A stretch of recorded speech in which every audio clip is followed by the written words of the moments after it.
हाँ आजकल जो है बच्चे नए नए प्रोजेक्ट लेकर आ रहे हैं। पहले हमारे ज़माने में अच्छे घरों के लोग नहीं भेजते थे अपने बच्चों को और डरते थे कि भाई ये लाइन क्या है, अच्छी लाइन कंसिडर नहीं होती थी। लेकिन आजकल खुद बड़े बड़े संभ्रांत परिवारों के बच्चे और पढ़े लिखे बच्चे आ रहे हैं और यहाँ तक कि प्रिंसली फैमिलीज़ के भी लोग आ रहे हैं, परिवारों के लोग आ रहे हैं, बहुत बड़े बड़े ख़ानदानों के लोग इसमें आ रहे हैं। तो इसको बुरा नहीं माना जाता। तो बहुत टैलेंटेड है। जो चीज़ हमारे ज़माने में नहीं थी वो अभी के ज़माने में बच्चों को एजुकेशन मिलती है। हमारे ज़माने में acting school, direction school, editing school, sound school, camera work, ये सब इतने टेक्निकल वो नहीं हुआ थे। Now with coming up of computers and IT तो अभी सब कुछ मॉडर्न हो गया है और सब कुछ सीख लेता है एक बच्चा जाने से पहले ही, और अपनी बॉडी का भी ख्याल रखता है, वो स्विमिंग भी कर लेता है, हॉर्स राइडिंग भी। हमारे ज़माने में ये सब होता नहीं था, हमको बहुत कष्ट देना पड़ता था। अगर हॉर्स राइडिंग है तो हम ज़रा नोविस होते थे उस वक्त, इतना अच्छी तरह नहीं। स्वॉर्ड फेंसिंग है तो इतना अच्छी तरह नहीं कर पाते थे। स्विमिंग है तो हम नहीं। मुझे याद है पहली फिल्म एक मुझे मिली जब, तो मेरे हीरो ने मुझे ये अपना महाबलेश्वर की लेक में सर्दियों के दिन उसमें लेक में मेरी कश्ती को डुबाना था और हीरोइन को अपनी नाव पे ले जाना था। अब वो मैं अंदर गया और वो बुल करने का शॉट था कि मैं बचाओ बचाओ। तो एक्चुअली मुझे स्विमिंग आती नहीं थी, लेकिन मैं डर के हमारे प्रोड्यूसर डायरेक्टर को नहीं बोल रहा था कि मुझे निकाल देंगे, मेन विलन हूँ तो मुझे निकाल देंगे। तो ऐसी मुसीबतें हो तो मैं बड़ी मुश्किल से बचा और उन्होंने तैराक भेजे। जब काफ़ी देर तक मैं अंदर से बाहर नहीं निकला, तैराक भेजे, मुझे किसी तरह बचाया गया। तो ये आजकल के बच्चों को ये कष्ट नहीं है, कम से कम सीख वीख के आते हैं। तो मैं तो यही कहूँगा कि जो भी काम करने हैं आओ, आप पहले से प्रिपेयर होके आओ हमारी तरह, और खौफ में मत जियो, क्योंकि डर आदमी को आधा ही कायर कर देता है, मार देता है। तो डरो मत, सीखो और आओ और लड़ो। सर ना दोबारा महाभारत बन सकती, ना दोबारा गुप्पी पेंसिल जैसा कोई आ सकता है, मानते इस चीज़ का? नहीं, मैं नहीं मानता। बहुत से अच्छे अच्छे कलाकार हैं, हाँ, लेकिन ऊपर वाले की कुछ अच्छी दृष्टि पड़ गई हम पे, आशीर्वाद है भगवान का और कृष्ण भगवान का और राम जी का कि हमसे अच्छा काम हो गया। उस वक्त क्या है, पूरा यूनिट अच्छा बन गया था, सितारे सबके मिल गए थे आपस में, इतने मिले थे कि खुद ब खुद सब चीज़ें होती। और याद रखिए, मुग़ल आज़म बनती नहीं या मदर इंडिया बनती नहीं, बन जाती है, कोई बनाता नहीं है इसे, ऊपर वाले का हाथ होता है। इसी तरह महाभारत भी बन गई और दोबारा नहीं बन सकती, ऐसी ये तो फैक्ट है। सर आप कहाँ से बिलोंग करते हैं? I belong to Punjab. मैं एक्चुअली पैदा हुआ था उस वक़्त के विशाल हिंदुस्तान में, जब पाकिस्तान नहीं था। तो मैं बहुत छोटा था, गोद में था, जब मेरे पिताजी लाशों के बीच में हमको उठा के लेके आए थे। अब वो पाकिस्तान हो गया है, लेकिन मैं उस अखंड हिंदुस्तान से ताल्लुक़ रखता हूँ जो उस वक़्त का महाभारत हुआ करता था हमारा। और काफ़ी दूर दूर तक हमारी टेरिटरी थी।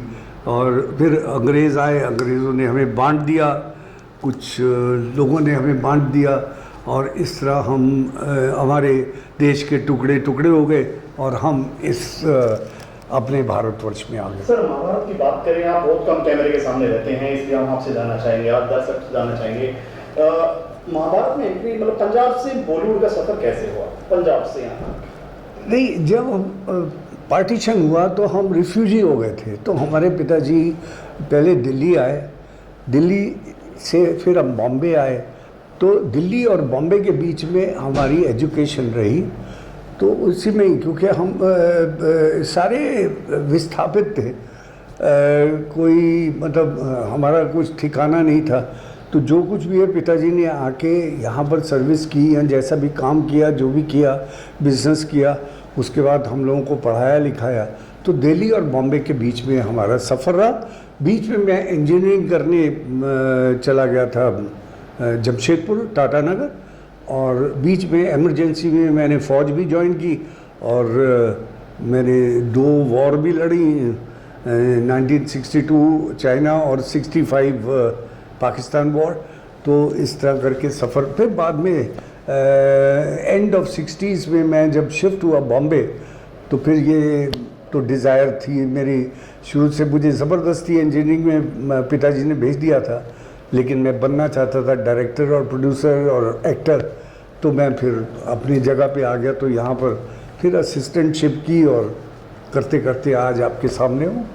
इसका जो माँ बाप का किरदार जो मिला, उसके वाकई की बात करना चाह रहे हैं आपसे। कैसे, मतलब आपको एक हादसा था, आप खुद जाना चाहते थे उस टाइम में, कितना कास्टिंग कैसे होती थी वो? नहीं, कास्टिंग तो मैं खुद डायरेक्टर था जी। पूरी महाभारत की कास्टिंग मैंने की हाँ, थी। वही सर। तो कास्टिंग मैंने की थी, मैं सब कैरेक्टर्स को जब ढूंढता था तो 3-3, 4-4 कैरेक्टर्स को मैं फाइनल करके रखता था। उनमें से हमारा सारा डायरेक्शन और राइटर टीम बैठती थी हम लोग, और हम लोग उनमें से एक लड़का सिलेक्ट करते थे या लड़की सिलेक्ट करते थे। तो सारे कैरेक्टर हो रहे थे, लेकिन शकुनी का अभी तक बॉसेस मेरे बता नहीं रहे थे।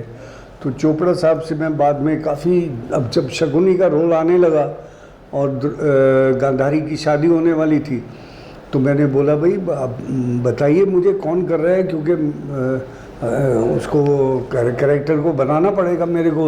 मिल भी रहा था मतलब शकुनी? नहीं, मिल गए थे, मेरी तरफ से हो गए थे 2-3 लोग, लेकिन उन्होंने कहा, अंत में मुझे कहा कि नहीं तुम ही कर रहे हो, क्योंकि उससे पहले मैंने इनके साथ एक और सीरियल किया था जिसका नाम था बहादुर शाह जफ़र।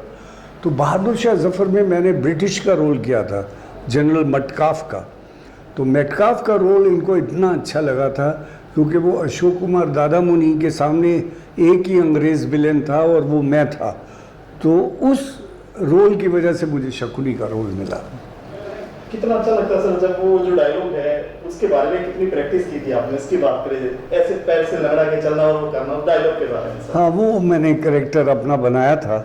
मैंने सोचा कि इसको क्या यूनिक कैसे बनाऊं, तो उसको यूनिक बनाने के लिए मुझे अपने ग्रैंडफादर की बात याद आ गई कि जो श्रूड और बहुत चालाक आदमी होता है, धूर्त आदमी होता है, तो उसके कोई ना कोई त्रुटि होती है अंग में।